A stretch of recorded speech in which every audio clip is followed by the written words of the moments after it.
বাবা জান, আমরা কি আপনার কাছ থেকে কিছু শিখতে পারবো বাবা জান? আপনি গাড়ি চালক হয়ে এত সম্পদের মালিক গাড়ি কিভাবে হলেন? চালাচ্ছিলাম 15 বছর আগে। এখন তো আমি ব্যবসায়ী। ব্যবসায়ী। প্রশ্ন ফাঁস করে কত টাকা কামিয়েছেন? প্রশ্ন ফাঁসে 2 টাকা কামাইছি, সব খরচ করছি আল্লাহর রাস্তায়। বাবা জান, এই যে আপনি প্রশ্ন পাশের টাকা দিয়া লোক হইয়া তারপরে আল্লাহ রাস্তায় দান করে দিছেন, আপনি তো কনফার্ম জান্নাতি বাবা জান। বাবা জান, আপনার ভক্ত হিসাবে আমরা আপনার কাছ থেকে আরো বেশি বেশি এরকম টিপস জানতে চাই, যার মাধ্যমে কনফার্ম জান্নাত। সেই দেশে প্রশ্নপত্র ফাঁস হওয়া তো কোনো দোষের কিছুই না।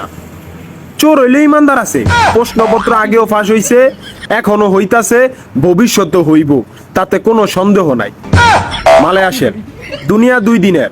এক সময় ছিলাম না, এখন আছি, এক সময় থাকবো না। দুনিয়া থাকার জায়গা না, কেউ থাকতে পারে নাই, আর কেউ কোনোদিন পারবো না। এখন বুদ্ধিমান ব্যক্তি সে যে মৃত্যুর আগে দুনিয়াতে চুরি চামারি দুর্নীতি কইরা সেই টাকা আল্লাহ রাস্তায় দান করবেন, তাহলেই আপনি কনফার্ম জান্নাতি। না, এটা আমার কথা না, এটা এই সোদানির ফুয়ের কথা।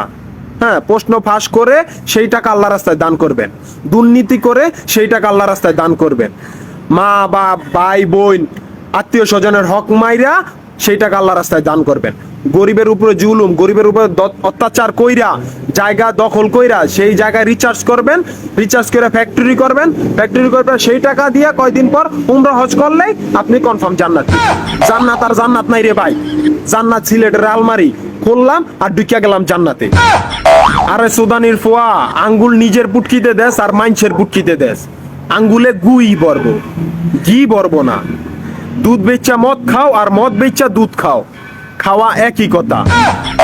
যাই হোক, এইসব সুদানির ফুয়ার আত্মার মাগফিরাত কামনা করি। আগামীতে বউ ছেলে মেয়ের লিঙ্ক ফাঁস করে সেই টাকা দিয়ে গরিবের উপর খরচ করু। আমিন। সুলতান ফু।